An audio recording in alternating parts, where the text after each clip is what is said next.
Hello दोस्तों, welcome back to our channel corporate Kahani. तो दोस्तों, आज मैं बात कर रहा हूँ एक्सेंचर के फायरिंग के बारे में।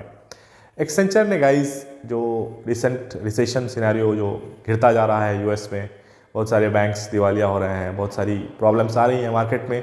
तो इसको मद्देनज़र रखते हुए अपनी बताते हुए कि हमारा जो प्रोजेक्शन है उतना हम लोग रेवेन्यू नहीं जनरेट कर पाएंगे, तो इसलिए हम लोग कॉस्ट कटिंग करेंगे और हम लोग करेंगे फायरिंग। तो फायरिंग कर रही है एक्सेंचर। तो इसमें उन्होंने 19,000 लोगों को निकालने की बात कही है, जिसमें से 50% लोग यानी कि लगभग 10,000 के करीब लोग, 9,500 के करीब लोग जो हैं वो ऐसे लोगों को फायर करेगी जिन लोगों का गाइस प्रोजेक्ट नहीं है। जो लोग बेंच पे बैठे हुए थे उन लोगों को फायर करेगी। तो ये एक काफ़ी शॉकिंग न्यूज़ है जो कल ही ब्रेक हुआ है। तो इसने इंडस्ट्री को काफ़ी बुरी तरह से हिला दिया है। तो इसमें कुछ जो लोग हैं उनको, वो लोग अपनी प्रीवियस कंपनी में थे और उनको एक्सेंचर का ऑफ़र मिला था, वो भी थोड़े परेशान हो गए हैं। लेकिन गाइस, अगर आपका जो हायरिंग हुआ है वो अगर प्रोजेक्ट स्पेसिफिक हुआ है, वो बैंकिंग से रिलेटेड नहीं है, वो प्रोजेक्ट इस टाइप का कुछ प्रोजेक्ट हुआ है, तो मेरे ख्याल से आपको उतना डरने की ज़रूरत नहीं है। लेकिन फिर भी जो एक डर का माहौल एक्सेंचर के अंदर आया है वो बहुत भयानक है और वैसे लोग ज़्यादा फायर हो रहे हैं जो कि बेंच पर थे। तो ये सिनेरियो समझिए और भी कंपनीज इसको फॉलो कर सकती हैं। तो समझिए रिसेशन पूरी तरह से हमारी जो आईटी इंडस्ट्री है उसको घेर चुका है। और कॉग्निजेंट जो है गाइस वो अलग तरह से फायरिंग कर रही है। वो कई एम्प्लॉयज़ को हायर कर रही है, उसके बाद फिर उसको बिठा के रख रही है 3 महीने 4 महीने। उसके बाद किसी भी ऐसी टेक्नोलॉजी में जिससे कोई मतलब नहीं है उस बंदे का, उसमें ट्रेन कर रही है, फिर उसको टेस्ट ले रही है, उसके बाद फिर उसको निकाल दे रही है। तो ऐसा सिनेरियो गाइस मार्केट में आजकल चल रहा है। तो गाइस जो लोग बेंच पर हैं अभी एक्सेंचर में, उनको जल्दी से जल्दी अपने स्विच का सोचना चाहिए। जो भी छोटी मोटी कंपनी, किसी भी कंपनी में इज्जत से उनको चले जाना चाहिए, थोड़ा कम ही हाइक लेके या बराबर में ही। क्योंकि अगर आप फायर हो जाएंगे या टर्मिनेट हो जाएंगे तो फिर थोड़ा सा प्रॉब्लम बढ़ जाता है। टर्मिनेशन गाइज ऐसे होता है कि आपको बोला जाता है आप रिज़ाइन करो, आप रेजिग्नेशन लिखते हो, उसके बाद फिर आपको भेज दिया जाता है विथ सेटलमेंट, कुछ सेटलमेंट दिया जाता है। लेकिन जो कॉग्निजेंट में आजकल फायरिंग हो रही है उसका थोड़ा अलग ही स्टाइल है। उसमें वो लोग सेटलमेंट की भी बात नहीं कर रहे हैं। 2-2 3 हफ्ते लोग वेट कर रहे हैं कि आप हमें हमारा FNF कितना दोगे, नहीं दोगे, इन सब की भी बात वो लोग नहीं कर रहे हैं। बहुत ही गंदी तरह से ट्रीट कर रहे हैं, मेल का रिप्लाई नहीं कर रहे हैं। तो मतलब अब एक्सेंचर में जो फायरिंग होगी उसमें क्या होगा, ऐसा ही सिनेरियो होगा नहीं होगा, उसकी तो मैं बात नहीं बता सकता। लेकिन कॉग्निजेंट का बहुत ही गंदा चल रहा है। इसी बीच गाइज TCS ने बोला है कि अगर आप आप हमारे यहाँ हैं, बेंच पर भी हैं, तो हम इस तरह से फायरिंग नहीं करेंगे।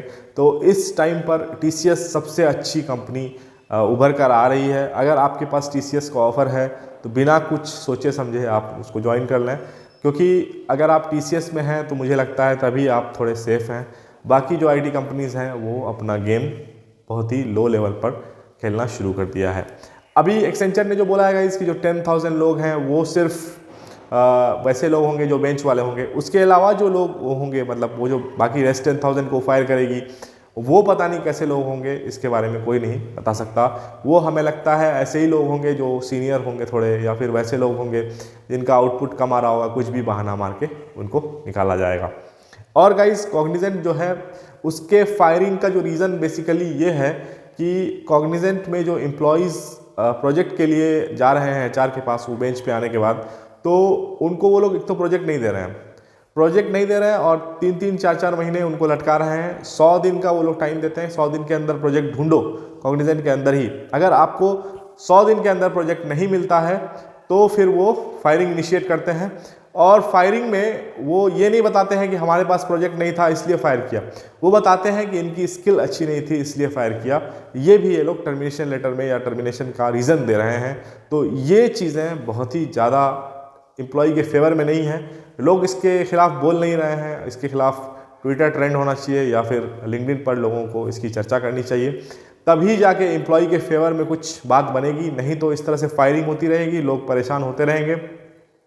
अभी मुझसे एक भाई ने कनेक्ट किया था, वो उनको कॉग्निजेंट से फायर किया गया है, लेकिन मैंने उनको अभी रोक दिया कि भाई अभी आप अपना सारा प्रोसेस कर लो, सारी चीज़ें आप कॉग्निजेंट से ले लो, जो FNF है जो भी है आप सारी चीज़ें ले लो और जब आपको सारी चीज़ें मिल जाए तो आप आओ और कॉग्निजेंट का जो सिनेरियो है अंदर उसको हमारे व्यूवर्स को या फिर लोगों को बताओ, ताकि जो अंदर की चीज़ें हैं वो बाहर आ सकें, लोग अवेयर हो जाएं और सतर्क हो जाएं। सबसे बड़ी बात है, क्योंकि आपको अचानक से अगर इस तरह से टर्मिनेट कर दिया जाएगा, फायर कर दिया जाएगा, तो फिर आपके पास सोचने का भी टाइम नहीं मिलेगा।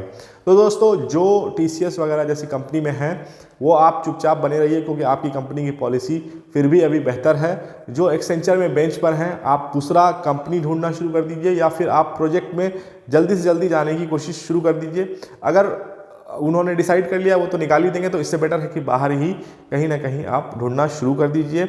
और जो एक्सेंचर ज्वाइन कर रहे हैं वो भी सतर्क हो जाइए, कहीं किसी आप बैंकिंग प्रोजेक्ट में ऐसे जगह तो नहीं जा रहे हैं जहां पर इन्होंने फायरिंग के लिए जाल बुना हुआ है। तो ये सिनेरियो मार्केट की चल रही है, काफ़ी बुरा टाइम चल रहा है गाइस।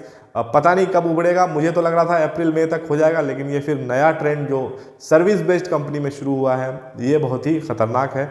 जो बड़ी कंपनी में शुरू हुआ था तो उसको लोग बेयर कर सकते थे, क्योंकि वो बहुत टैलेंटेड लोग थे जो फायर हुए थे, लेकिन इधर के जो लोग होते हैं एवरेज टेक वाले, एवरेज नॉलेज वाले, इनको काफ़ी दिक्कत होगी।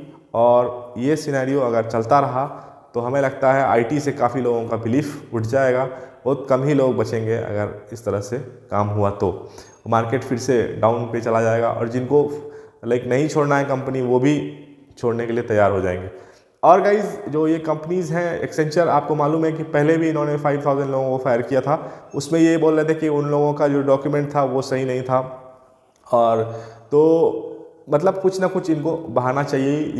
ये भी बोल रहे हैं कि मतलब अंदर में इनका यही चल रहा होगा कि कोविड के टाइम में प्रोजेक्ट्स ज़्यादा आने के चांसेस थे, वो नहीं आए, इसलिए से अभी हम लोग फायर कर रहे हैं। मतलब कुछ ना कुछ गाइस किसी न किसी तरह का बहाना ये ढूंढ रहे हैं। बेटर है कि आप अपने स्किल को डेवलप करते रहें और दूसरी अपॉर्चुनिटीज़, दूसरे काम आप ढूंढते रहें, अदरवाइज़ ये सिनेरियो काफ़ी हॉरिबल होने वाला है।